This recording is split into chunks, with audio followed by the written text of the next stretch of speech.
तो स्वतः ग्रीप पकडला की फार लवकर येतात ती. त्यांना कळत नाही.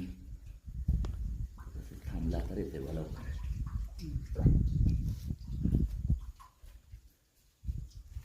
ठीक आहे.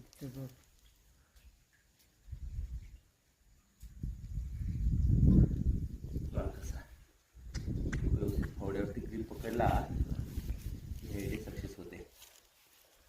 पण तो बीळ असलं गॅप असलं विहिरीत कुठं तर सापानं काढणं मुश्किल जात आहे.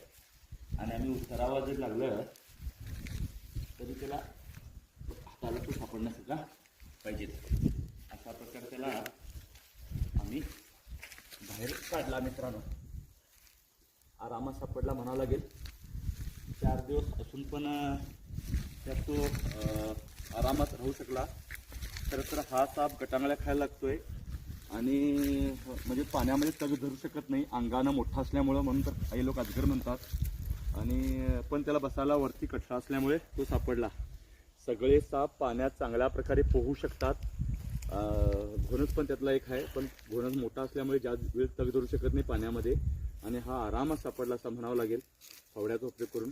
कधी कधी गॅपमध्ये आत पाण्यात साप गेला तर ते सापडणं कठीण जात आहे, पण हा तसं सापडला. सरांचे आभार. त्याने म्हणजे वाचवण्यासाठी त्याला प्रयत्न केले. नाही तो आत बुडला असता तर प्रॉब्लेम आला असता. घोणस आहे, रसस वायपर. आपल्या परिसरात हा तर जंगल भाग आहे, जांभोटीमध्ये आहे, म्हणजे मोठ्या प्रमाणात साप आहेतच. पण कुठेही असताना आपण विशेषतः शेतकरी आणि कामगार वर्गाने जास्त काळजी घेणं जास्त गरजेचं आहे. धन्यवाद.